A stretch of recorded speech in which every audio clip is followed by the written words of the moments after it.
I'm meteorologist Robert Spetta. Let's talk about what's happening in the tropics today across the Western Pacific and Eastern Asia. Well, first off, no name storm systems. The biggest rainmaker actually is the rainy season front, and even stretching and officially on in Tokyo. Meanwhile, eastern areas of China seeing some severe flooding, even as well as parts of South Korea around Busan area there. But down towards the south into the tropics, we do have a little bit of an upper level low hanging off the east coast of the Philippines. Generally, the easterlies in place south of that. I think as far as our rainmakers, it's all about the southwest monsoon, and that will continue to be the case as we go ahead through the upcoming work week as well. So you kind of still have that southwesterly flow.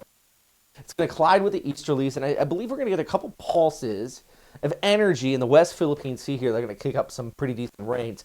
Meanwhile, from Visayas down towards Mindanao, easterly still pushing on through here, albeit nothing terribly organized at this time. But still, we're always keeping an eye on it out here in the tropics, and I'll talk more about in the long range. Just one second. Don't go anywhere. All right. So first off, our southwest monsoonal flow. Monday into Tuesday, you get a couple energies kicking on by. Watch this Wednesday into Thursday.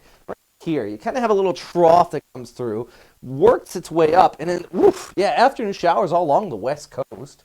Kicks on by. Another energy round on Thursday. So these pulses of energy, these afternoon showers and thunderstorms, they're really going to be dominating. That also is providing shear, so that really would destroy anything from trying to form out here in the Philippine Sea. But for sure, into the afternoon, the evening, places around the NCR and all across Region 1 back towards the north, looking at some heavy showers as we go ahead through the upcoming week. And like I said, morning, if you want to get out, go for a run, do something, morning time is the best time to do it.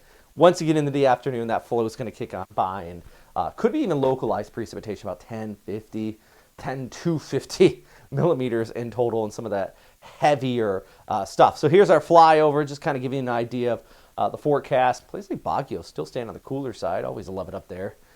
Despite, temperatures staying into the 30s, heat indices into the 40s, that's always a good place you can go to kind of cool off. Meanwhile, the Westpac high still dominating. You have the flow down here towards the south, but nothing appears to be organizing on that. And I'll show you kind of in a broader context what the Climate Prediction Center is saying at this time. They still have that high chance of development in the Philippine Sea by mid-July,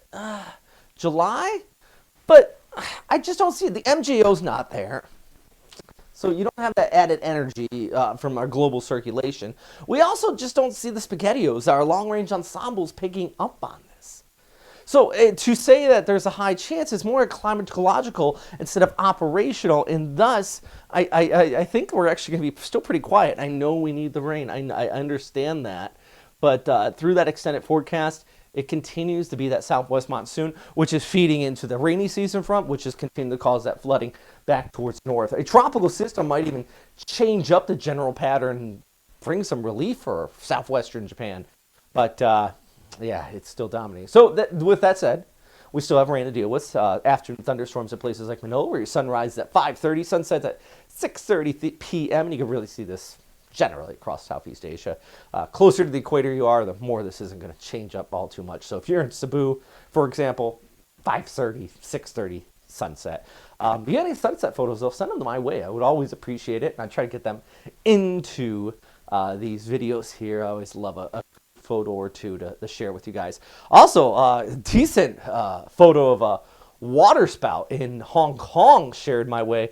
Check out my Facebook page, Robert Spetta Weather. Been tracking Beryl out in the Atlantic here recently, so a lot of it's about that, but boy, it's a lot going on. Anyways, hey, if you want to support this channel, always a big thanks. Got some new Patreon members here actually just over the last few days on our PayPal, if you want to check that out, or you can check out our Patreon. Link is down below.